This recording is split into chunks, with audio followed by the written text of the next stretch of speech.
नमस्कार साथियों, स्वागत है आप सभी का आपके अपने YouTube चैनल पढ़ाई की बात में। तो साथियों, आज हम बात करने वाले हैं यूएनओ के बारे में।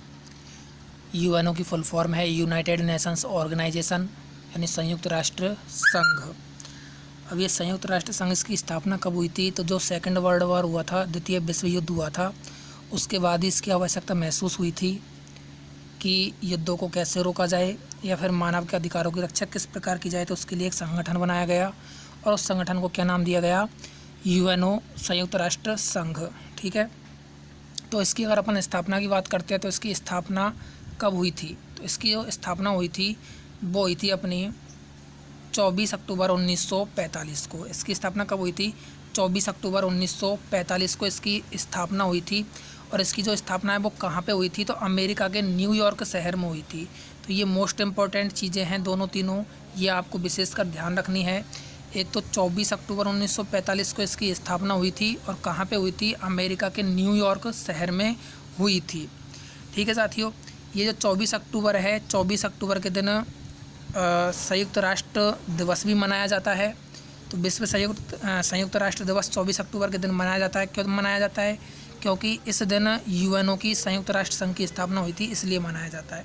ठीक है, इसका मुख्यालय कहाँ पे है? इसका मुख्यालय न्यूयॉर्क में है, अमेरिका के अंदर। ठीक है साथियों, अपन बात कर लेते हैं इसके उद्देश्यों के बारे में। तो किस वजह से इसकी स्थापना की गई थी? उद्देश्य की अगर अपन बात करें तो इसके उद्देश्य हैं युद्ध को रोकने के लिए, मानव अधिकारों की रक्षा करने के लिए, युद्ध रोकना, मानव अधिकारों की रक्षा करना, अंतर्राष्ट्रीय कानूनी प्रक्रिया में सुधार लाने के लिए, अंतर्राष्ट्रीय कानूनी प्रक्रिया को सुधार लाना, सामाजिक और आर्थिक विकास को उधारना, जीवन स्तर को सुधारना और बीमारियों की मुक्ति हेतु इलाज। तो ये इसके उद्देश्य थे। अगर बात करें यूएनओ के स्थायी सदस्य देशों की, तो यूएनओ के स्थायी सदस्य देशों के लिए अपनी ट्रिक क्या हो जाएगी?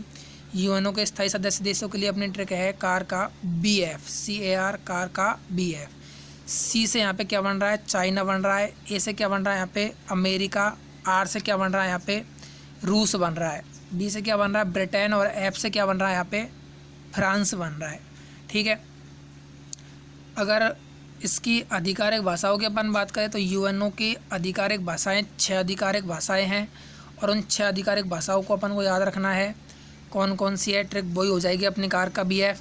तो सी से चाइनीज़ लैंग्वेज यानी चीनी भाषा, ए से अरबी भाषा हो जाएगी, आर से रसियन भाषा हो जाएगी, बी से यहाँ पे आपको ध्यान रखना है ब्रिटेन, ब्रिटिश। तो ब्रिटिश लैंग्वेज कौन सी है? इंग्लिश, अंग्रेजी, तो इंग्लिश। एफ से क्या होगा यहाँ पे? फ्रेंच हो जाएगा। और एक इस ट्रिक के अंदर एक लैंग्वेज नहीं आ रही है, भाषा नहीं आ रही है, वो कौन सी है? स्पेनिश। तो ये 6ठी स्पेनिश भाषा और आपको याद रखनी है। तो कौन कौन सी भाषा हो गई? 6 हमारी, चीनी, अरबी, रसियन, इंग्लिश। ब्रिटेन में कौन सी भाषा है? ब्रिटिश में इंग्लिश भाषा। और एफ से फ्रेंच। और 6ठी भाषा कौन सी हो जाएगी आपकी? स्पेनिश 6ठी भाषा हो जाएगी। आगे बात करें, केवल 2 भाषाओं फ्रेंच और इंग्लिश को ही संचालन की भाषा माना गया है यहाँ पे। यानी ये जो 6 भाषाएँ हैं ऊपर इसकी, ये जो 6 भाषाएँ हैं, ये 6 भाषाएँ तो इसकी राजभाषाएँ हैं, इनको दर्जा दिया गया है, उसमें शामिल किया गया है यूएनओ में। लेकिन इसका जो केवल कार्य है वो केवल और केवल 2 ही भाषाओं में होता है। और कौन कौन सी 2 भाषा में होता है? तो फ्रेंच में और एक इंग्लिश में, अंग्रेजी में। इन 2 भाषाओं में यूएनओ का कामकाज होता है। ठीक है, तो 2 भाषाओं फ्रेंच और इंग्लिश को ही क्या माना गया है? इसकी संचालन भाषा माना गया है। ठीक है, आगे देखते हैं यूएनओ की स्थापना। यूएनओ की स्थापना कब हुई थी? 24 अक्टूबर 1945 को हुई थी। मुख्यालय कहाँ है इसका? न्यूयॉर्क, अमेरिका में इसका मुख्यालय है। अगर अध्यक्ष की बात करें तो अध्यक्ष वर्तमान में इसके कौन है? एंटोनियो गुतेरस इसके वर्तमान में क्या है? अध्यक्ष है। यहाँ पे यूएनओ में आपको नो दिखाई दे रहा होगा, एनो, नो। इसी से आपको नो से क्या याद रखना? न्यूयॉर्क। न्यू को आप नो पढ़ सकते हो, न्यूयॉर्क या न्यूयॉर्क। ठीक है, तो इसका जो मुख्यालय है वो न्यूयॉर्क हो जाएगा। और अगर अध्यक्ष की बात करें तो नो से नो गुतेरस क्या हो जाएगा? इसका अध्यक्ष नो गुतेरस। ये आपको थोड़ा सा ध्यान रखने के लिए छोटा सा पॉइंट, अगर आप इसको ध्यान रखना चाहो तो इस तरह से इसको ध्यान रख सकते हो। ठीक है साथियों, अगर इसके सदस्य देशों की अगर बात करते हैं तो इसके सदस्य देश है 196 सदस्य, 193 इसके सदस्य देश है, 193, 193 वर्तमान में इसके सदस्य देश है। 2011 में सूडान को इसमें शामिल किया गया है। 2011 से पहले इसमें कितने थे? तो 2011 से पहले इसमें 192 सदस्य देश थे। तो 2011 में दक्षिण सूडान को शामिल कर लिया तो कितने हो गए? 193 देश इसके वर्तमान में सदस्य देश हो गए। अगर हम बात करें 1945 की, तो 1945 में जब यूएनओ का गठन हुआ था तो इस पे 50 देशों ने हस्ताक्षर किए थे। कितने देशों ने हस्ताक्षर किए थे? 50 देशों ने, यानी शुरुआत में इसमें 50 देश सदस्य देश थे। उसके बाद इसमें देश जुड़ते गए और अब वर्तमान में इसमें कितने देश है? 193 इसमें वर्तमान में सदस्य देश है। यूएनओ में कौन से देश नहीं जुड़े हैं? तो इसकी अगर अपन बात करें तो यूएनओ के सदस्य देश कौन कौन से नहीं है? तो यूएनओ के सदस्य देश वेटिकन सिटी और ताइवान इसके सदस्य देश नहीं है। ये दोनों आपको याद रखना है, एक तो वेटिकन सिटी और एक ताइवान, ये दोनों इसके सदस्य देश नहीं है। आगे देखते हैं, अगला जो पॉइंट है अपना ये है, यूएनओ में हिंदी में भाषण देने वाला पहला व्यक्ति कौन था? तो अगर सबसे पहले हिंदी में भाषण देने की बात करें अपन, तो यूएनओ में सबसे पहले अटल बिहारी वाजपेयी जी ने इसमें यूएनओ में सबसे पहले हिंदी में भाषण दिया था। ठीक है, हिंदी इसकी कोई आधिकारिक लैंग्वेज नहीं है, ना ही इसकी कामकाज की भाषा है, संचालन की भाषा भी नहीं है, लेकिन फिर भी वाजपेयी जी ने यहाँ पे हिंदी में भाषण दिया था। ठीक है, यूएनओ की अगर पहली महिला अध्यक्ष की अपन बात करें तो ये भारत की है श्रीमती विजय लक्ष्मी पंडित जी। ये सबसे पहले महिला अध्यक्ष रही थी, यानी ये जो महिला है ये यूएनओ की सबसे पहले अध्यक्ष बनी थी। ठीक है, तो यूएनओ की पहली महिला अध्यक्ष कौन हो जाएगी? श्रीमती विजय लक्ष्मी पंडित। आगे आ रहा, यूएनओ की कार्यपालिका को क्या कहते हैं? तो यूएनओ की कार्यपालिका को सुरक्षा परिषद कहते हैं। और यूएनओ की व्यवस्थापिका को क्या कहते हैं? तो यूएनओ की व्यवस्थापिका की अगर अपन बात करते हैं तो इसको अपन महासभा कहते हैं। तो यूएनओ की कार्यपालिका को क्या कहते हैं? सुरक्षा परिषद, और व्यवस्थापिका को क्या कहते हैं? महासभा कहते हैं। आगे देखते हैं, आगे क्या कह रहा है, यूएनओ से सबसे पहले जुड़ने वाला संगठन कौन सा है? तो यूएनओ से सबसे पहले जुड़ने वाला संगठन श्रम संगठन है। मोस्ट इंपॉर्टेंट है, काफ़ी बार एग्जाम में पूछा गया है ये सवाल कि निम्न में से कौन सा संगठन यूएनओ से सबसे पहले जुड़ा था। 4 ऑप्शन दे दिए जाते हैं, उनमें से अपन को छांटना होता है। तो कौन सा संगठन सबसे पहले जुड़ा था? श्रम संगठन यूएनओ से सबसे पहले जुड़ा था। अंतर्राष्ट्रीय न्यायालय ये भी यूएनओ से ही जुड़ा हुआ है। तो अंतर्राष्ट्रीय न्यायालय की अगर अपन बात करें तो अंतर्राष्ट्रीय न्यायालय कहाँ पर है? तो ये नीदरलैंड के हेग में है। कहाँ पे है? हेग, नीदरलैंड में अंतर्राष्ट्रीय न्यायालय है। ठीक है,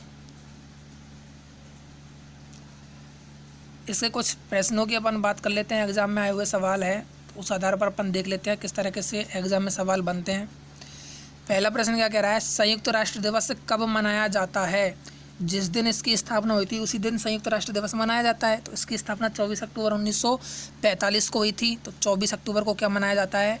संयुक्त राष्ट्र दिवस मनाया जाता है। दूसरा सवाल क्या कह रहा है? निम्न में से कौन सा देश यूएनओ का स्थायी सदस्य नहीं है? नहीं वाला अपन को बताना है, स्थायी सदस्य नहीं है। तो फ्रांस है, चीन है, अमेरिका है। क्या भारत इसका स्थायी सदस्य देश है? नहीं है। तो भारत इसका स्थायी सदस्य देश नहीं है। जो 193 देश है उसमें भारत आ रहा है, लेकिन जो इसके सदस्य देश है 5, उनमें भारत नहीं आ रहा। ठीक है, तो स्थायी सदस्य इसका भारत नहीं होगा। अगला सवाल, निम्न में से कौन सी भाषा यूएनओ की संचालन भाषा है? तो कामकाज की भाषा कौन सी है? स्पेनिश, इंग्लिश, फ्रेंच, बी और सी दोनों। तो अगर अपन ट्रिक की बात करते हैं, कार का बी है। ठीक है, लैंग्वेज और एक स्पेनिश अपन को यहाँ पे स्पेशल रूप से ध्यान रखनी पड़ती है। ठीक है, तो 6 इसकी लैंग्वेज है, लेकिन 6 लैंग्वेज तो इसकी कामकाज की भाषा नहीं है। उनमें केवल 2 लैंग्वेज ऐसी है, बी और एफ, जो इसकी कामकाज की भाषा है, संचालन की भाषा है। बी से ब्रिटिश भाषा यानी इंग्लिश, ब्रिटेन में इंग्लिश चलती है, और एफ से क्या हो जाता है? फ्रांस।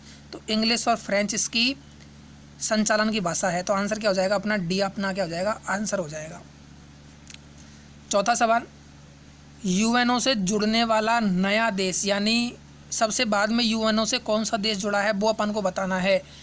तो भारत, श्रीलंका, ताइवान और दक्षिण सूडान। तो 2011 में कौन सा देश जुड़ा था यूएनओ से? दक्षिण सूडान 2011 में इससे जुड़ा था। तो नया देश कौन सा हो जाएगा? दक्षिण सूडान, जो इससे सबसे बाद में जुड़ा था। ठीक है।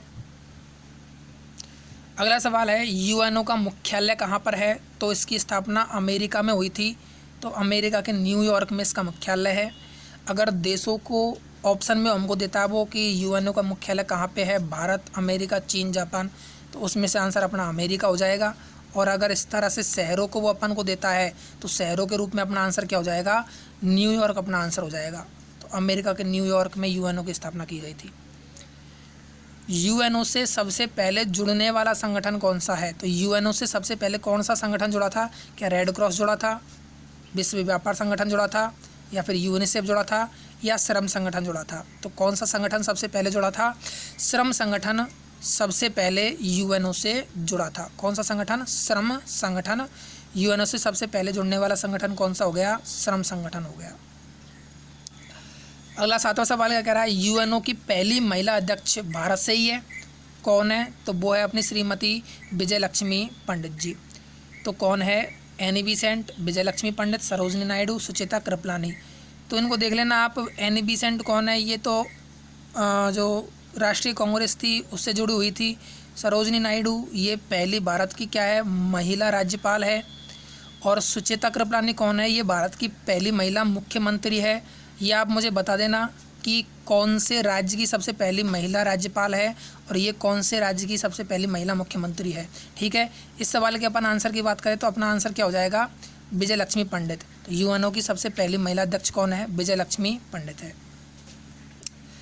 8वां सवाल, यूएनओ के सदस्य देशों की संख्या कितनी है? तो अगर सदस्य देशों की संख्या की बात करें तो 2011 में जब दक्षिण सूडान इसमें जुड़ गया तो कुल कितने सदस्य देश हो गए इसके? 193, 193 इसके सदस्य देश हो चुके हैं। ठीक है। यूएनओ का महासचिव, इसका जो अध्यक्ष होता है उसको अपन महासचिव कहते हैं। यूएनओ का जो अध्यक्ष होता है उसको अपन क्या कहते हैं? महासचिव कहते हैं। तो यूएनओ का जो महासचिव है वो कौन है ये अपन को बताना है। ये इसमें पहला ऑप्शन क्या कह रहा है? हेनरिटा एच फोरे, नहीं ये नहीं है। ऑड्रे ऑजले, ये भी नहीं है। तो एंटोनो गुतेरस, ये अपना आंसर हो जाएगा। नो, यूएनओ में नो से न्यूयॉर्क बनता है, एक तो न्यूयॉर्क और एक नो गुतेरस। ठीक है, वो अपन ने ध्यान रखने के लिए देखा था।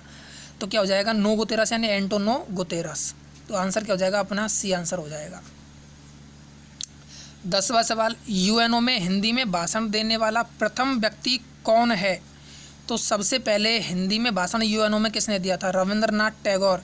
ये भारत के पहले व्यक्ति है जिनको सबसे पहले भारत रत्न मिला था।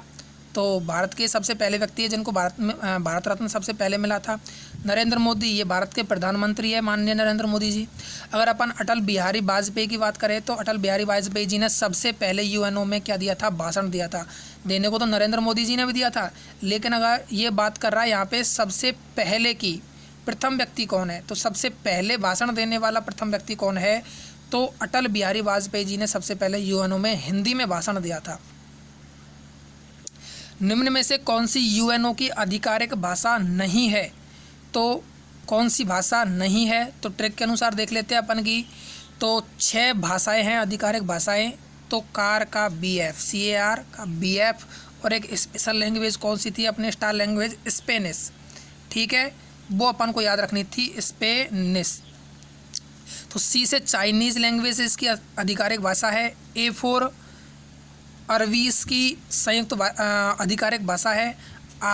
R से क्या बन जाएगा? रसिया लैंग्वेज। P से ब्रिटिश यानी इंग्लिश लैंग्वेज, और F से फ्रांस। ये 5 और एक स्पेनिश, ये इसकी आधिकारिक भाषा है, इसके अलावा नहीं है। ठीक है। तो फ्रेंच की बात करते हैं तो ये इसकी आधिकारिक भाषा है। अरबी है, रसियन है, हिंदी इसकी आधिकारिक भाषा नहीं है। तो इसका आंसर अपना क्या हो जाएगा? हिंदी। कौन सी यूएनओ की आधिकारिक भाषा नहीं है? तो आंसर क्या हो जाएगा? हिंदी। ठीक है। तो आज के इस वीडियो में इतना ही। अगर आपको ये सारी चीज़ें, ये सारा मैटर पसंद आ रहा है तो आप चैनल को लाइक कीजिए, और इससे जुड़े रहने के लिए आप चैनल को सब्सक्राइब कीजिए, जिससे आपको आगे भी इन्फॉर्मेशन मिलती रहे, एग्ज़ाम के जो मैटर हैं आपको मिलते रहें। ठीक है साथियों, धन्यवाद।